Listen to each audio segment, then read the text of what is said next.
तर इथं परत आपल्या पिंपळवंडीचे नागरिक आणि नितीन भाऊ तुम्ही त्यांना सगळं करून दिलंय, मंडप टाकून दिलाय, उपोषण करण्यासाठी मदत केली आणि तुम्ही इकडे चहा पिताय, नाश्ता करताय. चहा बंद झाला साहेब. सुरेश भाऊ बसलो होते म्हणून नेते मंडळी आली म्हणून त्या ठिकाणी आलो. सुरेश भाऊ कोण? वाजगे. अच्छा. काय नक्की चाललंय तुमच्या ग्रामपंचायतीत? ग्रामपंचायतीत सगळं काही व्यवस्थित चाललंय. आता कार्यकर्ता उपोषणाला बसलाय त्या ठिकाणी. त्याला सकाळी कालला विनंती केली होती, 2 तास त्याला घेऊन बसलो होतो, पण तो काय याच्या हट्टाला भेटलेला आहे. त्याला उपोषण करायचंच होतं, पण ठीक आहे मला करायचं होतं, पण मी त्या ठिकाणी उन्हात बसलेला पाहिला तर त्या ठिकाणी मंडप लावून दिला. बर, मंडप लावून दिला तुम्ही उन्हामध्ये आहे म्हणून. बर, पुढे काय झालं? मागणी काय? बरोबर आहे. त्याच्या मागण्या सगळ्या आहेत ना प्रशासकीय लेवलच्या आहेत. अधिकाऱ्यांनी त्यांचं काम करावं म्हणून त्या मागण्या आहेत. ग्रामपंचायत म्हणजे ज्याचे आरोप आहेत ते आरोप ते प्रशासकीय यंत्रणेने हे करून दिले पाहिजे ना, त्याला प्रशासनाने दिलं पाहिजे ना, चौकशी करून दिली. हां, चौकशी करून दिली पाहिजे, त्याचं सांत्वन झालं पाहिजे त्याच्यातून. आता त्याचे आरोप करतोय तो, त्या आरोपाचं आम्ही उत्तर काय देणार? आम्ही चांगलंच काम केलं. तुम्ही ग्रामपंचायत सदस्य आहात, ते असं म्हणाले डस्टबिन घोटाळा, कॅमेरा बसवल्यामध्ये घोटाळा झालाय, खरं काय? आणि तुम्ही लोकांनी विरोध केला साहेब. ते असं म्हणाले तुम्ही देखील तक्रार केली व्हिडिओकडे. रिॲलिटी सांगतो तुम्हाला. जानेवारीपासून झिडपी आणि पंचायत समितीच्या इलेक्शन चालू होत्या. त्या ठिकाणी मयूरभाऊ पवार आमचे उपसरपंच ते बी त्या इलेक्शनमध्ये सक्रिय होते. मी पण त्या ठिकाणी सक्रिय होतो. फेब्रुवारीच्या मिटिंगला आम्हाला म्हणजे त्या ठिकाणी आमचं दुर्लक्ष झालं थोडक्यात 1-2 महिने इलेक्शनच्या काळात. त्या काळात काही बिलं देणं गरजेची होती म्हणून सरपंचांनी ती बिलं दिलीत. आता त्याच्यात आम्हाला थोडीशी अनियमितता जाणवली, सगळ्या सदस्यांना जाणवली. त्या अनुषंगाने म्हणलं आपणही आपल्यात वाद घालण्यापेक्षा आपण प्रशासकीय चौकशी याच्यावर नेमू. आता जो मयूरचा जो राग आहे ना, तो प्रशासनावर BDO विस्तार अधिकारी डस्टबिन खरेदीत काय प्रॉब्लेम आहे का? आम्हाला थोडीशी अनियमितता वाटली. आम्ही त्याच्या संदर्भात समजून घ्या. मयूर आज आरोप करतोय, त्याला बाहेर त्यांनी चौकशी लावली का नाही लावली मला माहीत नाही, पण आमच्या सदस्यांना त्या ठिकाणी डाऊट वाटला. आम्ही त्या ठिकाणी BDOकडे गेलो, त्यांना अर्ज दिला, सदर या कामाची चौकशी व्हावी. अनियमितता आम्हाला जाणवती, आम्ही आरोप नाही करत. आमच्यात वाद घालण्यापेक्षा जे काही स्पष्टीकरण आहे ते BDO उद्या विस्तार अधिकारी देऊन आम्हाला ते देतील. या कामामध्ये भ्रष्टाचार झालाय? भ्रष्टाचार नाही म्हणत, आमचा अनियमिततेचा विषय फक्त तर वाढीव खर्च वाटतोय आम्हाला. तो काय वाटतोय का नाही त्याच्या शंका काय घ्यायचं नाही का. त्यावेळेला GM पोर्टलची मागणी येते, GM पोर्टलवरतून खरेदी येते, पण जरा मार्केट रेटपेक्षा आम्हाला 1500 रेट जरा जास्त वाटला म्हणून अनियमित वाटली.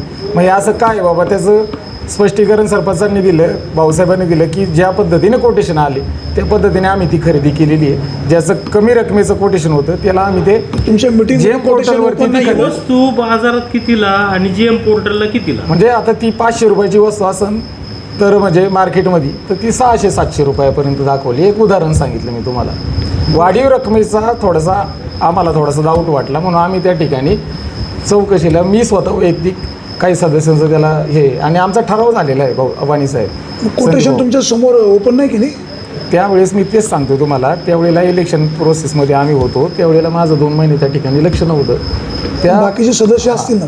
त्या मिटिंगला मी नव्हतो. त्या मिटिंगमध्ये वाद झाला का त्यांना विचारलं गेलं तर ते सदस्यांना मान्य नाही झालं. म्हणून त्याच्यातल्याच एका सदस्याने मला विचारलं का बाबा अशा पद्धतीचे आहे. मला 10 मिनटं थांबा माझ्या ऑफिसला, मी आत्ताच एक कचराकुंडी घेतली, ती कितीला घेतली आहे विचारतो. मला ते जाणवलं का याच्यात थोडासा आवडवी रकमेचा विषय आहे. 100-200 500 ती कचराकुंडी महाग लागली आपल्याला. एकूण किती रुपये वाया गेले, जास्त गेले असं तुम्हाला वाटतं? CCTVचं मी काय त्याच्यात शहानिशा नाही केली. ती ग्रामपंचायत सदस्य आमचे गणेश भाऊ फुलसुंदर आहेत, त्यांना तो विषय वाटला, ते त्या पद्धतीने चौकशी करतायत. डस्टबिनमध्ये किती रुपये वाढव गेले असं वाटतं? असं मला साधारण 60-70 हजार रुपये जास्त गेलेत असं वाटतं. त्याची काही चौकशी झाली? चौकशी विस्तार अधिकारी त्याच्यावर नेमणूक झाला आहे, तर विस्तार अधिकाऱ्याने अजून पण त्या ठिकाणी अहवाल हे नाही केला. मी त्यांना फोन केला होता आत्ता परवा दिवशी, माझ्या जवळजवळ त्यांना 10-12 फोन झालेत. तर त्यांनी मला सांगितले की मी भाऊसाहेबांना आणि सरपंचांना सांगितले का सदर याचं बाबा तुम्ही आम्हाला जबाब द्या म्हणून. म्हणलं त्याचं पत्र मला तुम्ही पाठवा. तर विस्तार अधिकारी चौगुले साहेब म्हणून आहेत, त्यांनी ते मला म्हणले. त्याच्यानंतर मी तोंडी सांगितले. मग त्यांना मी थोडंसं क्रॉस विचारलं, साहेब इतक्या दिवस गेला आणि तुम्ही तोंडीवर जर चालणार असेल तर तुम्हाला हे काम करायचं नाही, तुम्ही तसं व्हिडिओना सांगा, तुमच्याकडे वेळ नाही, तुमचं काय वैयक्तिक कारणामुळे जर या सगळ्या गोष्टी होत असतील तसंही मला सांगा तुम्ही, पण सगळं जे काय करायचं ते लेखी करा, असं मी त्यांना किती दिवस परवा दिवशीच बोललो. तक्रार अर्ज करून अजून 2 महिने होऊन गेले. 2 महिने झालं तुमच्या सदस्यांना केराची डुबली. हां, मी त्यांना वारंवार फोन करतोय, पाठपुरावा करतोय. मला सांगायचं काय, मी तर करणारच आहे पाठपुरावा त्या गोष्टीचा, सत्य जनतेसमोर येईनच. मयूरचं देखील तसंच झालं आहे, म्हणून तो आज त्या लेवलवरती उतरला आहे, कारण त्याने आत्तापर्यंत पाठपुरावा केला आहे. उद्या सत्य असत्य उद्या काय ते समोर यायला पाहिजे ना जनतेच्या, ते आज येत नाही. त्याच्यामुळं तो कार्यकर्ता आज त्या उपोषणाला, आज मी कालला विनंती केली, मला माझे अर्ज आहेत मध्ये, आता त्याला हे माहीत नव्हतं मी अर्ज दिल्यामुळं, मी कालला त्याला हे सांगितलं का मी अर्ज केला आहे, मला 2 महिने गेलेत, पण जरा तू व्यवस्थित घे, अधिकाऱ्यांवरती बाकीची व्यवसाय. तुम्ही ग्रामपंचायतीचे सदस्य आहात, लोकांनी तुम्हाला निवडून दिलेलं आहे. Yes. तुम्ही ग्रामपंचायतीच्या काही अनियमितेबाबत तक्रार केली, तुमच्या अर्जाला तिथे काडीची किंमत नाही, काय वाटतं? मी त्या ठिकाणी संदीप भाऊ ज्या वेळेला विस्तार अधिकाऱ्यांची नेमणूक झाली त्याच्यानंतर मला ते पत्र आलं, त्याच्यानंतर त्यांनी महिनाभर त्याच्यावर काम नाही केलं, मी त्याचं स्मरणपत्र जिल्हा परिषदेला देऊन आलं. पण काडीची किंमत नाही तुमच्या ना, अर्जाला नाही. ऐका ना, किंमत आहे का नाही हे उद्या कळेल ना, आज पुढं उद्या काय म्हणजे ह्या प्रोसेसमध्ये मी कंटिन्यू आहेच आहे. मी तुम्ही पाठपुरावा, उतरणार आहे का आंदोलनात परत? हो नाही मी कंटिन्यू शासनाच्या दरबारात जाऊन त्या ठिकाणी न्याय मागायचं काम करणार आहे.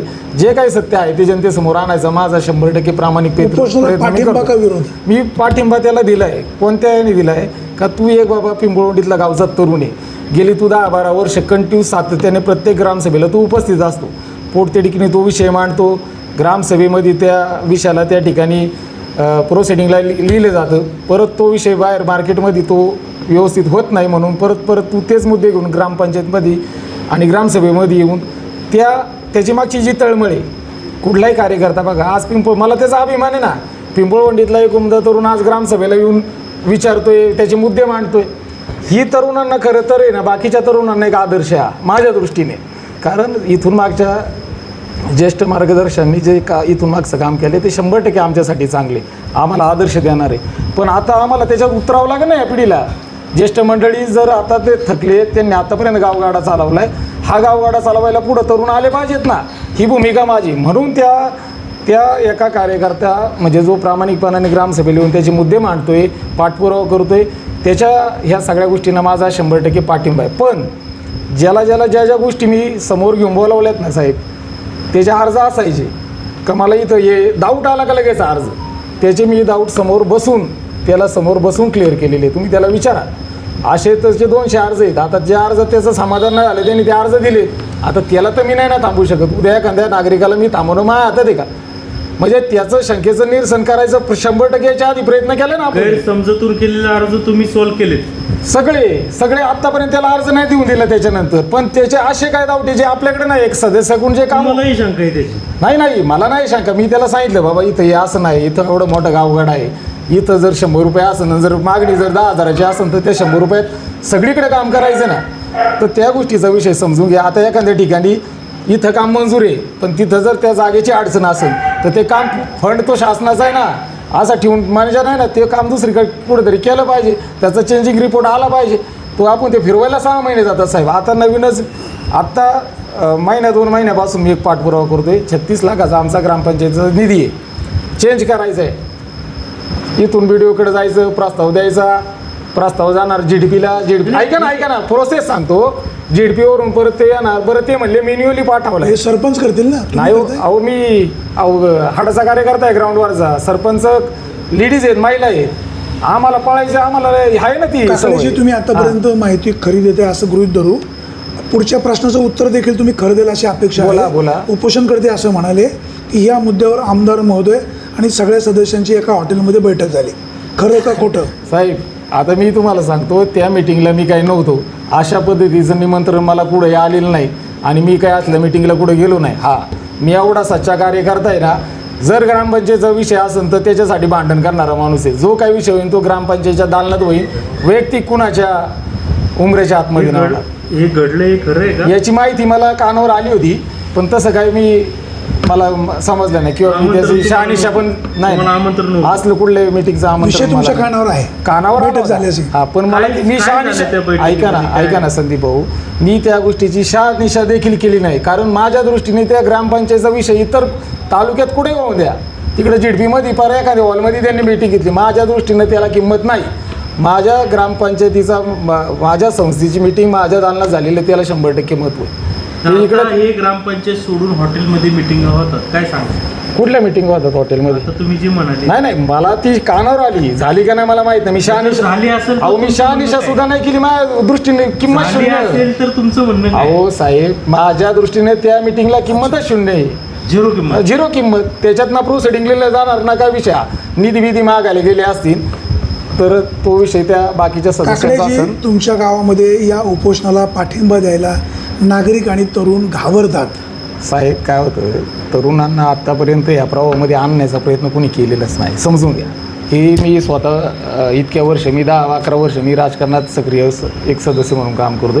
तरुणांना आहे ना, आपण आता ही तरुणांचं वय आहे ना कामधंदा करण्याचं आहे, कुठंतरी त्यांची जीवनव्यवस्था कुठंतरी सुरळीत करण्याचं आहे. हे तरुण इतका वेळ नाही त्यांच्याकडे. आमच्याकडे शेती आहे सगळी वाणी साहेब, इथं कोणाला नोकऱ्या नाहीत. त्यांनी ऐका मागितलेली ना. माहिती दिली पाहिजे ना. नाही आता एक तरुण जर तयार झालाय ना, तर उद्या असंख्य तरुण तयार होतील. नाही प्रवाहात आले पाहिजे ह्या मताचा मी.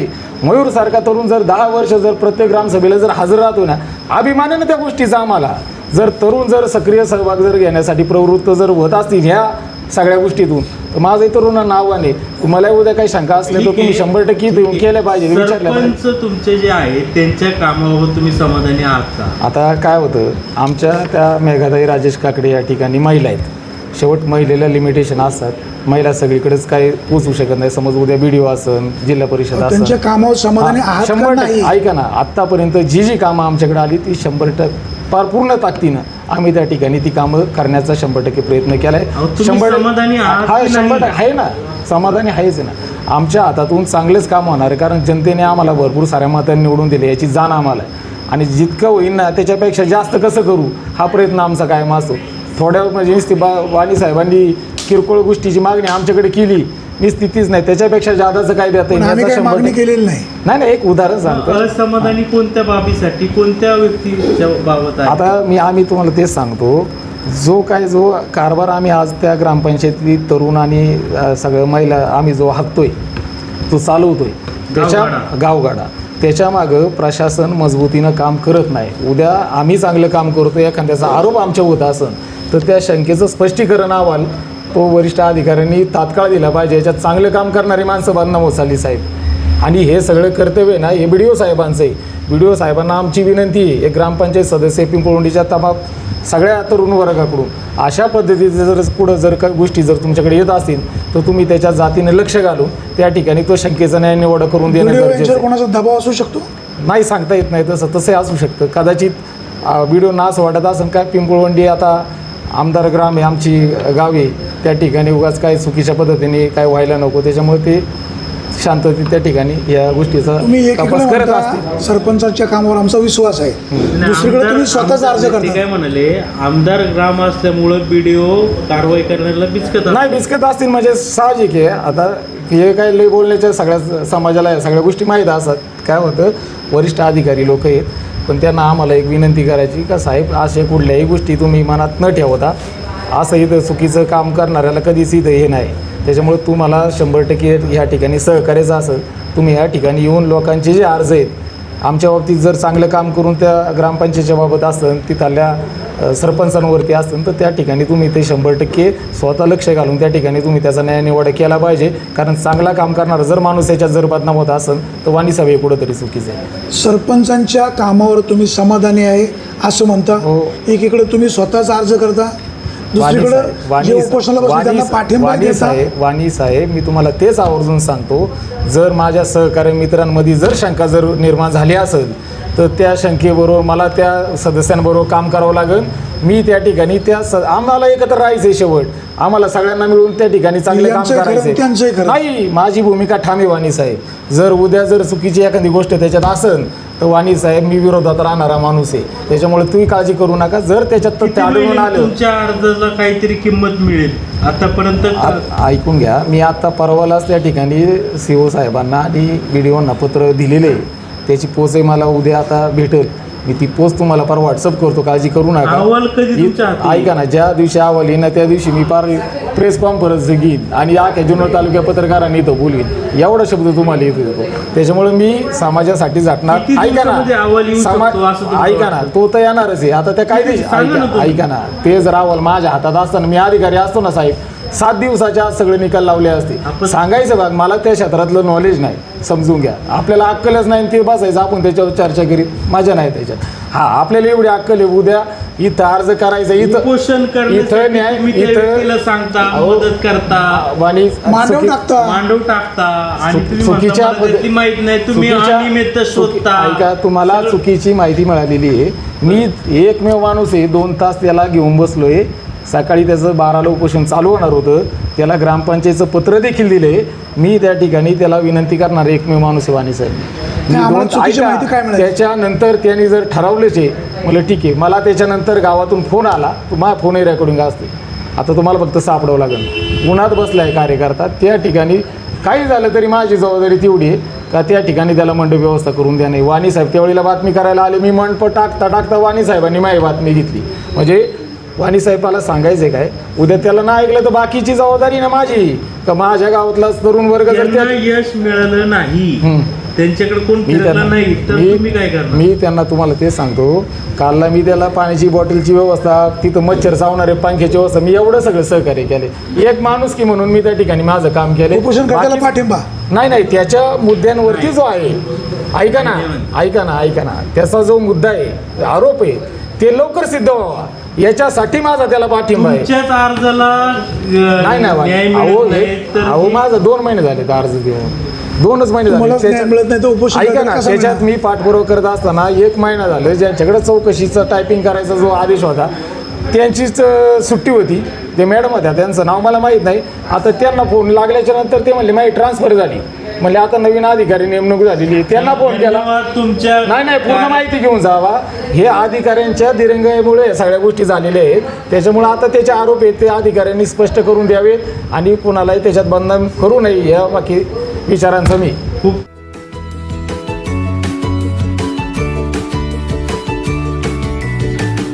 बातम्या शेतीच्या, बातम्या मातीच्या, बातम्या अन्यायाच्या, गुन्हेगारीच्या,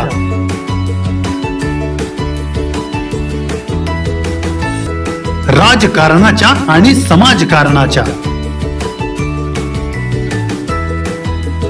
शोषणाविरुद्ध बुलंद आवाज, जनसामान्यांच्या हुंकाराची गाज, सत्कार्याला प्रोत्साहन,